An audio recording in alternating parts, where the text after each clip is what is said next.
Hello friends, मेरे digital classes में आप लोग का बहुत बहुत फिर से नए सेशन में स्वागत करता हूं। तो छत्तीसगढ़ के हम यहाँ पे प्राचीन कालीन इतिहास से लगभग 28 क्वेश्चन पिछले क्लासेस में कवर किए थे। तो पिछले क्लासेस को आप लोग नहीं देखेंगे तो जाके देख सकते हैं। सारे क्वेश्चन आपके एमसीक्यू फॉर्म में है, जो आपके लगभग छत्तीसगढ़ के आपके सभी एग्जाम को कवर कराएंगे। सारे क्वेश्चन इंपॉर्टेंट है। प्रीवियस ईयर में यहाँ से क्वेश्चन, बहुत सारे क्वेश्चन आपके पूछे भी गए हैं, तो मोस्ट इम्पोर्टेंट है। तो इसको रिवाइज भी कीजिएगा। साथ ही साथ मैं छत्तीसगढ़ का जो जीएस है कंप्लीट करा चुका हूँ मैं, बेसिक से फैक्ट के साथ, पूरा डिटेल के साथ। तो उसको भी क्लासेस को यहाँ पे देख सकते हैं। आपके सिलेबस में लगभग सभी एग्जाम को, चाहे छात्रावास की तैयारी करें, PSC SI mains, PSC mains, Chhattisgarh के कोई भी एग्जाम हो, छात्रावास हो गया, पटवारी की भी वैकेंसी आने वाली है, छत्तीसगढ़ पुलिस कांस्टेबल के लिए भी आने वाली है, तो लगभग सभी एग्जाम को कवर कराएगी। तो चलिए सेशन को बढ़ाते हैं आगे। और पहली बार आया है तो चैनल को सब्सक्राइब करके रख लीजिए ताकि नोटिफिकेशन आप तक पहुंच पाए। तो पहला क्वेश्चन है 28 क्वेश्चन किए थे, 29 से आगे बढ़ेंगे। तो कांकेर के सोमवंश के संस्थापक किसको कहा जाता है? कौन से राजा थे जो कांकेर के सोमवंश के संस्थापक थे? तो व्याघ्रराज सिंह देव, बोप देव या आपके नरहर देव। इसका जो करेक्ट आंसर हो जाएगा सिंहराज करेक्ट आंसर हो जाएगा। तो कांकेर के जो सोमवंश के संस्थापक किसको कहा जाता है? तो आपके सिंहराज को कहा जाता है। तो इसका जो करेक्ट आंसर हो जाएगा बी ऑप्शन करेक्ट आंसर हो जाएगा। अगला क्वेश्चन देखते हैं कुषाण वंश के महत्वपूर्ण जो सिक्के छत्तीसगढ़ से मतलब कहाँ से प्राप्त हुए हैं? तो कुषाण वंश के जो हमारे छत्तीसगढ़ में जो सिक्के जो आपके छत्तीसगढ़ के मतलब कौन से जिला से प्राप्त हुआ है? बिलासपुर, दुर्ग, बस्तर या आपके राजनांदगांव। इसका जो करेक्ट आंसर हो जाएगा तो दुर्ग से, यहाँ से कुषाण वंश के जो सिक्के यहाँ से प्राप्त हुई आपके दुर्ग जिले से। तो इसको याद रखिएगा। और गुप्तकालीन जो सिक्के बानाबरत से भी प्राप्त हुए हैं और साथ ही साथ आपके रायपुर से भी प्राप्त हुए, तो इसको भी याद रख। कुषाण वंश पूछे तो आपको दुर्ग लेना है, तो इसको याद रखिएगा। अगला क्वेश्चन है कुषाण वंश के तांबे के सिक्के छत्तीसगढ़ में कहाँ से प्राप्त हुए? तो यहाँ से दो क्वेश्चन बन सकते हैं, तो दोनों आपसे बनना चाहिए।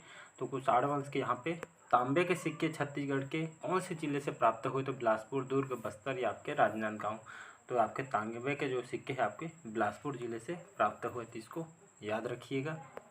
अगला क्वेश्चन देखते हैं सातवाहन काल में भारत का व्यापार रोम से होता है। रोम के सोने के सिक्के बिलासपुर जिले के किस स्थान से प्राप्त हुए? तो मल्हार, लोरमी, तखतपुर या इनमें से कोई नहीं। इसका जो करेक्ट आंसर हो जाएगा आपके मल्हार या आपके बिलासपुर के मतलब अंतर्गत आता है, तो इसको याद रखिएगा। तो सातवाहन काल में भारत जो व्यापार रोम से होता था और सोने के सिक्के बिलासपुर जिले के आपके मल्हार से प्राप्त हुए हैं, तो इसको याद रखिएगा। हर साल यहाँ मल्हार महोत्सव भी इसका आयोजन किया जाता है। भगवान विष्णु जी की जो चतुर्भुजी मूर्ति है आपके मल्हार में स्थित है। पर्यटन स्थल है, कभी भी जाइएगा तो घूम के आइएगा, अच्छी जगह है। अगला क्वेश्चन देखते हैं किस वाकटक नरेश के समय में दक्षिण कोसल पर वाकटकों का अधिकार पहली बार स्थापित हुआ था? तो प्रवर सेन प्रथम, प्रवर सेन द्वितीय, नरेंद्र सेन प्रथम या आपके इनमें से कोई नहीं। तो इसका जो करेक्ट आंसर हो जाएगा आपका प्रवर सेन जो प्रथम थे, एक वाकटक नरेश थे, और इनके समय में दक्षिण कोसल पर वाकटकों का अधिकार पहली बार स्थापित किया गया था। तो प्रवर सेन प्रथम याद रखिएगा, वाकटक शासक था। अगला क्वेश्चन देखते हैं वाकटक नरेशों का बस्तर के किस राजवंशी शासकों से संघर्ष हुआ था? तो नलवंशी, सरपुरी, पांडु या इनमें से कोई नहीं। इसका जो करेक्ट आंसर हो जाएगा नलवंशी शासकों से इनका संघर्ष हुआ था। तो जो वाकटकों नरेश का जो बस्तर में या आपके जो नलवंशी मतलब जो शासक थे, तो इनके साथ ही आपके संघर्ष हुआ था।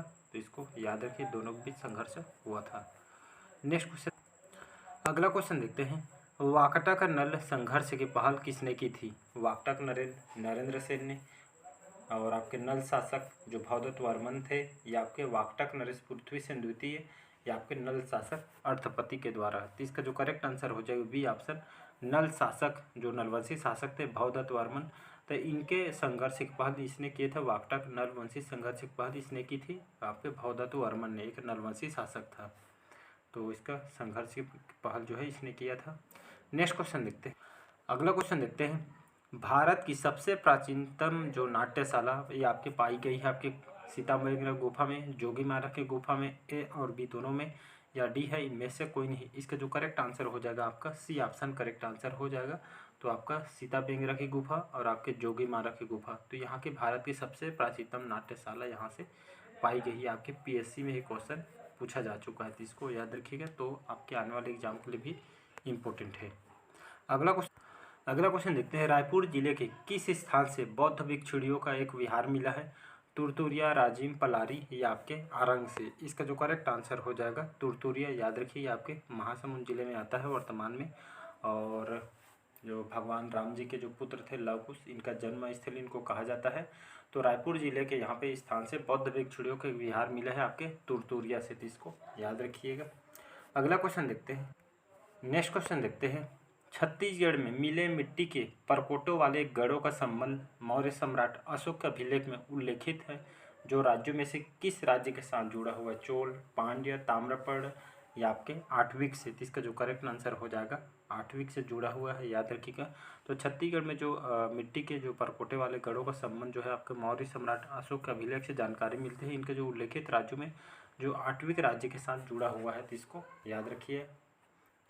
अगला क्वेश्चन देखते हैं, सातवाहन नरेश अपीलक की एकमात्र मुद्रा आपके रायगढ़ जिले के कौन स्थान से प्राप्त हुई है? तो पूसा और बालपुर, तमनार या लैलूंगा से?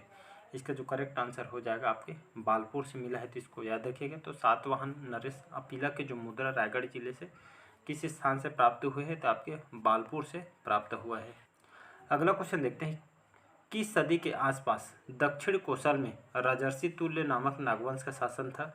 तो 5वीं, 6वीं, 7वीं या आपके 9वीं में? तो इसका जो करेक्ट आंसर हो जाएगा 5वीं, याद रखिएगा। जो 5वीं सदी के आसपास दक्षिण कोसल में राजर्षि तुल्यकुल नागवंश इनका शासन करते थे, तो इसको याद रखिएगा। नेक्स्ट क्वेश्चन देखते हैं, छत्तीसगढ़ में स्थित दक्षिण कोसल की राजधानी क्या थी? ये भी आपके एग्जाम में आया हुआ क्वेश्चन है पीएससी व्यापम वगैरह में, तो इसको याद रखिएगा। तो छत्तीसगढ़ में स्थित दक्षिण कोसल की राजधानी साकेत, श्रावस्ती, पाटलिपुत्र या इनमें से कोई नहीं? इसका करेक्ट आंसर हो जाएगा श्रावस्ती, याद रखिएगा। अगला क्वेश्चन देखते हैं, सिरपुर के लक्ष्मण मंदिर का निर्माण जिसका जो कार्य पूर्ण किसने किया था? तो महाशिवगुप्त बालार्जुन ने, हर्षगुप्त ने, रानी वासुटा देवी ने या चंद्रगुप्त मौर्य ने? इसका जो करेक्ट आंसर हो जाएगा महाशिवगुप्त जो बालार्जुन थे, इनके शासनकाल को स्वर्ण काल की संज्ञा दी गई है। तो सिरपुर के जो लक्ष्मण मंदिर का निर्माण जो कार्य किनके द्वारा करवाया गया था? तो महाशिवगुप्त बालार्जुन के द्वारा करवाया गया था। अगला क्वेश्चन देखते हैं, ह्वेन-सांग किस सन में छत्तीसगढ़ की भ्रमण के लिए आया हुआ था? तो 635, 629, 637 या 639 में? इसका करेक्ट आंसर हो जाएगा 639। तो इसका जो करेक्ट आंसर हो जाएगा आपका 639 करेक्ट आंसर हो जाएगा। तो ह्वेन-सांग 639 ईस्वी में ये छत्तीसगढ़ के भ्रमण के लिए आया था। किसके शासनकाल में आया था?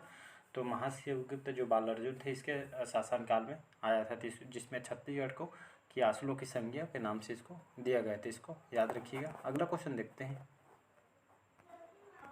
अगला क्वेश्चन है, सरपुरी वंश की समाप्ति के बाद पांडुवंशियों ने दक्षिण कोसल में अपने वर्चस्व की स्थापना की। उन्होंने किसको अपनी राजधानी बनाया था? तो श्रीपुर, सिरपुर, ए और बी दोनों या इनमें से कोई नहीं?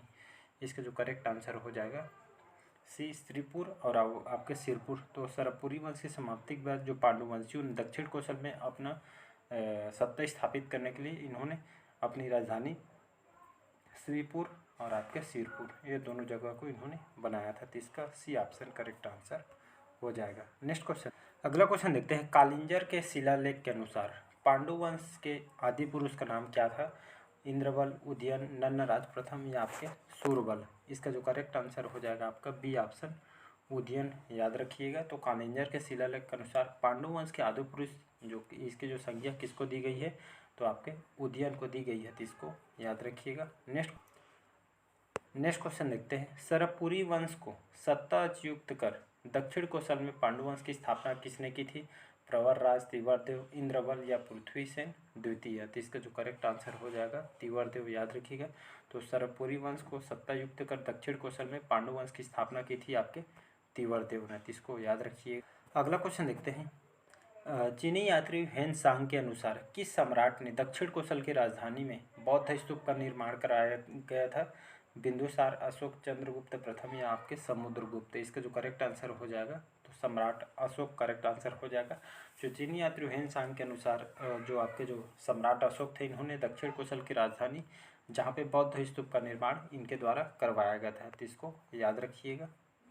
अगला क्वेश्चन देखते हैं, छत्तीसगढ़ के किस स्थान से प्राप्त होने वाले सिक्के छत्तीसगढ़ पर गुप्त शासकों के प्रभाव को प्रमाणित करते हैं? बानाबरत, बस्तर, दक्षिण कोसल या इनमें से कोई नहीं? इसका जो करेक्ट आंसर हो जाएगा बानाबरत करेक्ट आंसर हो जाएगा। इसको याद रखिएगा। तो छत्तीसगढ़ की बानाबरत स्थान से यहाँ पे जो प्राप्त होने वाले जो सिक्के छत्तीसगढ़ पर गुप्त शासकों के प्रभाव से प्रमाणित होते हैं, मतलब आपके जो सिक्के प्राप्त हुआ है बानाबरत से यहाँ पे गुप्त वंश के सिक्के हैं, तो इसको याद रखिएगा।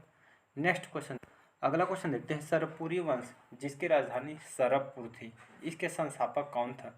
सरबराज, नरेंद्र, प्रवरराज या इनमें से कोई नहीं? तो इसका जो करेक्ट आंसर हो जाएगा सरबराज, याद रखिएगा। तो इन्होंने सरबपुरी वंश की इन्होंने राजधानी सरबपुर थी और इसके संस्थापक सरबराज हैं, तो इसको याद रखिएगा।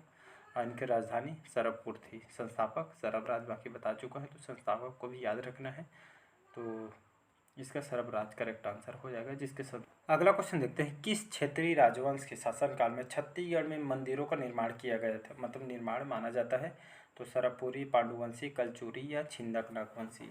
इसका जो करेक्ट आंसर हो जाएगा आपके सरबपुरी वंश, याद रखिएगा। तो इन राजवंश के शासनकाल में छत्तीसगढ़ में मंदिरों का निर्माण काल माना जाता है। अगला क्वेश्चन देखते हैं, अमरकंटक के आसपास को जो अमरकंटक के आसपास के क्षेत्र पर किस वंश के शासक के राज्य यहाँ पे करने के विषय में यहाँ पे शरद के जो महमनी ताम्रपत्र जानकारी मिलती है, तो ये आपके पांडुवंशियों की जानकारी मिलती है, इसका याद रखिएगा। बी ऑप्शन पांडुवंशी की यहाँ पे मतलब जानकारी मिलती है, यहाँ पे इन लोग शासन करते थे करके। नेक्स्ट क्वेश्चन देखते हैं, विक्रमादित्य को किस वंश का राजा माना जाता है? ये आपके कई बार एग्जाम में क्वेश्चन पूछा है, खास करके CGPSC व्यापम वगैरह में। तो ये बाणवंशी शासक थे, सोमवंशी, बाणवंश या बालवंश या आपके पांडुवंश? तो इसका जो करेक्ट आंसर हो जाएगा सी ऑप्शन, बाणवंशी शासक थे विक्रमादित्य। और शिव जी के मंदिर इन्होंने मतलब पाली में, कोरबा पाली में इन्होंने निर्माण करवाया था, तो इसको याद रखिएगा। तो विक्रमादित्य कौन से वंश के राजा हैं? तो इसको बाणवंशी शासक थे, तो इसको याद रखिएगा। अगला और लास्ट क्वेश्चन है हमारा, इसके बाद आपका लगभग छत्तीसगढ़ की जितने भी प्राचीन कालीन इतिहास है इस क्वेश्चन बन सकते थे, इसमें इंक्लूड कर दिए हूँ। तो छत्तीसगढ़ के किस स्थान से शैलचित्र सबसे ज़्यादा अधिक मात्रा में मिले हैं, मतलब खोज के अनुसार? बस्तर, कवर्धा, रायगढ़ या बिलासपुर? इसका आंसर सभी को पता होगा, ये आपके सबसे ज़्यादा आपके रायगढ़ जिले से प्राप्त हुए हैं। तो छत्तीसगढ़ के रायगढ़ जिले से इस स्थान से सबसे ज़्यादा शैलचित्र यहाँ से प्राप्त हुए हैं, जिसको याद रखिएगा। तो इसका सी ऑप्शन करेक्ट आंसर हो जाएगा। तो आज के सेशन कैसे लगा कमेंट करके ज़रूर बताइएगा।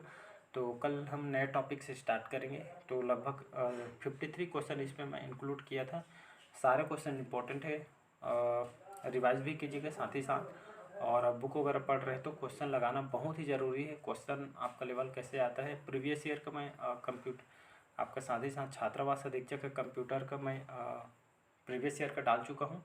और छत्तीसगढ़ का पूरा डिटेल के साथ पढ़ना है तो मेरे आपको प्लेलिस्ट में पूरा छत्तीसगढ़ का GS कंप्लीट आपको डिटेल के साथ आपको मिल जाएगा। मैंने सारे चैप्टर मतलब छत्तीसगढ़ में कंप्लीट करा चुका हूँ मैं।